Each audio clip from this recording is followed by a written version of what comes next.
nderuar zëvendës kryeministra, ministra dhe zëvendës ministra, të nderuar punonjës të kryeministrisë dhe të medjave, të dashur qytetar, mirë se po takohemi në këtë mbledhje të rregullt të qeverisë që po e mbajmë në një datë të jashtëzakonshme. Sot, 4 vjet më parë, me 26 mars 2021, qeveria jonë që këtë javë ka mbushur 4 vjet e mbajti mbledhjen e saj të punës aso kohe. Prej atëherë jemi takuar të paktën 2 herë në muaj në këtë sallë, në gjithsej 254 mbledhje, përfshirë edhe ato elektronike. Kemi marrë 2257 vendime, secili dhe gjithmonë të mirë të mirëqenies së qytetarëve, të zhvillimit ekonomik, të reformave të nevojshme për progres dhe mbrojtje të interesit shtetëror e publik.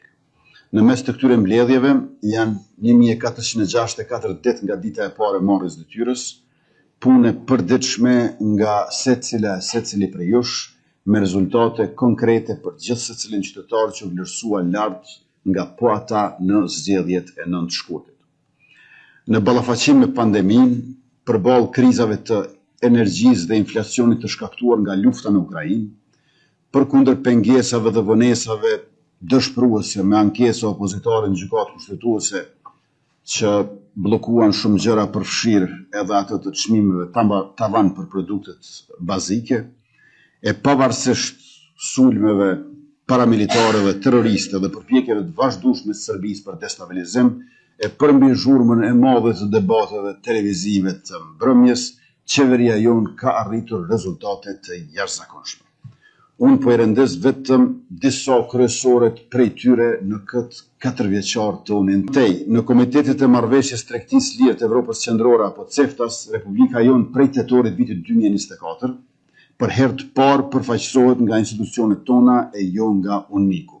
Ndërkaq me shtetet anëtare të Shoqatës Evropiane të Tregtisë Lirë apo EFTA, siç njihet me akronim, në janar të këtij viti në Davos kemi nënshkruar marrëveshje të tregtisë lirë për mallra dhe shërbime. Mëtej, shëndetësia publike në Kosovë është bërë më e mirë, më e lirë dhe më shumë shërbime kemi. Shumicën prej klinikave i kemi transformuar, shumë prej shërbimeve jetike për qytetarë janë bërë pa pagesë, shumica tjetër me çmime më të përballueshme. Mandatin që na pret e ne mezi e presim, do të vazhdojmë me investime spital pas spitali, do të ndërtojmë 2 spitale të reja dhe 6 poliklinika specialistike e buxhetin për listën e banave esenciale, që tashmë është në nivel rekord, do ta ngrisim deri në 100 milion euro. Mëtej, për herë të parë, në 4 komunat tona në veri po paguhet rryma, po paguhet energjia elektrike. Ka filluar të faturohet edhe tatimin pron për komunat në veri të vendit, gjithashtu për herë të parë. Tabela ilegale dhe patën shofer ilegal nuk ka më sepse janë konvertuar në ato RKS. Strukturat ilegale janë mbyllur sepse janë të jashtëligjshme, atje tani ka institucionet e Republikës që i shërbejnë qytetarëve pa dallim, biznese që regjistrohen në Agjencinë për Regjistrimin e Bizneseve të Kosovës dhe masat punësimit nga Qeveria e Republikës së Kosovës për banorët e komunave atje. Vetëm me programin Qeveria për Familjet, pra që nuk le asnjë familje pa dikë të punësuar, i kemi rreth 530 të punësuar në veri nga nacionaliteti serb. Për herë të parë, gjithashtu kemi pas një kohë shumë të gjatë rritje të pensioneve. Pensionet për mbi 300.000 pensionmarrës janë rritur për 20%. Përveç rritjes së rregullt, të gjithë pensionistët kanë marrë shtesa prej 100 euro 5 herë gjatë mandatit tonë 4 vjeçar. Rreth 7 miliona lehona sërish për herë të parë kanë marrë shtesa nga shteti, sikurse edhe mbi 400.000 fëmijë të Kosovës. Për fëmijët i kemi 2 fishuar dhe 3 fishuar shtesat dhe për 2 vjet radhazi ua kemi ndarë nga 100 euro për fundvit, sepse mirëqenia e shoqërisë e posaçërisht e qytetarëve që i ka nevojat më të mëdha është në fokus tonin. 3 herë kemi rritur pagat në sektorin publik, kurse paga minimale në sektorin privat 2 herë, nga 130 euro në 170 euro sa e kemi gjetur, në 265 euro dhe nga 265 euro në 350 euro. Mandatin tjetër do të arrisim përsëri mbi 500 euro. Varfëria është ulur nga 25.5% vitin 2021, kur ne e morëm qeverisjen, në 19.2% në vitin 2024, sipas Bankës Botërore. Papunësia është ullur nga më shumë se 25% në më pak se 11%. Që të dyja po e ndjekin trendin e rënjes. Pra jemi Republikë Demokratike ku po zbutet varfëria e po bie papunësia. Kemi dhënë 300 milion euro mbështetje për gati 120.000 fermere bujq dhe rritje tokës bujqësore për 50%.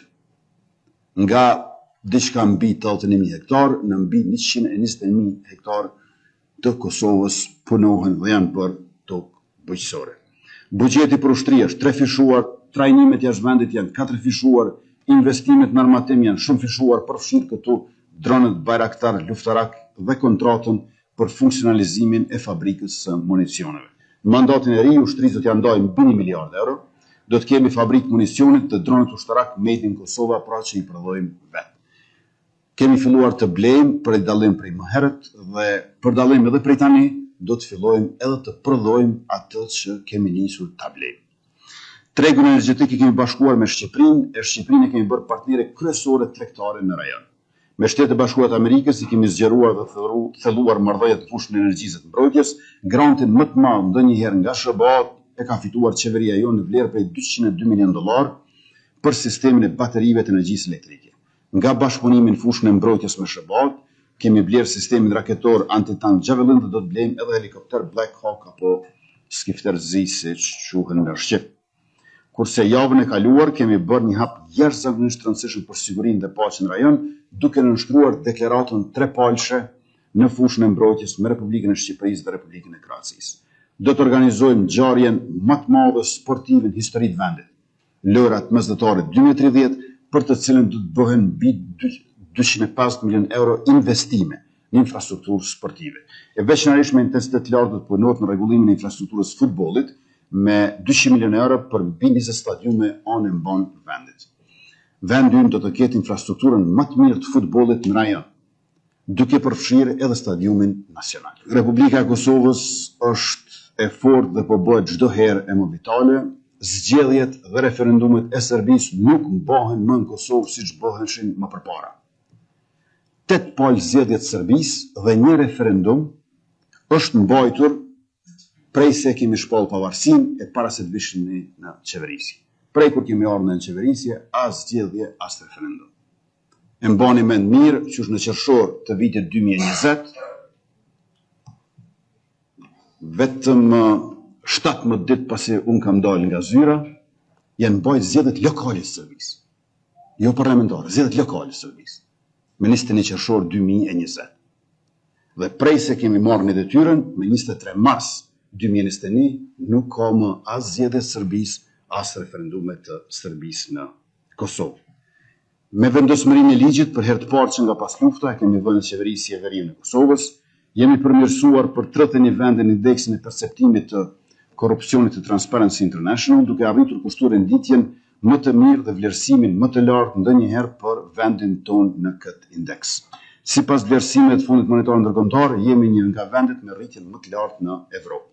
Dhe si një rast i rrallë dhe i shquar, vendi ynë Kosova jonë pra, nga shtet përfitues i Agjencisë Ndërkombëtare për Zhvillim Bankës Botërore, për më shumë se 15 vjet, tash tutje do të jetë në mesin e vendeve që kontribuojnë në këtë agjenci. Nuk jemi shtet që vetëm përfiton e konsumon, por edhe i tillë që prodhon e kontribon në organizmat ndërkombëtar ku marrin pjesë e ku jemi antar. Të nderuar antar të kabinetit, kolegë dhe bashkëpunëtorë të dashur qytetarë, ju faleminderit për punën e madhe dhe angazhimin e pandërprerë dhe mbështetjen e vazhdueshme. Këto 4 vjet të mandatit tonë ja kanë vlerëtur fort për Republikën tonë dhe për qytetarët e Republikës. E të dashur qytetarë, në veçanti ju jemi mirënjohës për besimin e dhënë, nuk ka nder e privilegj më të madh se t'ju shërbejmë juve qytetarë të dashur të Republikës.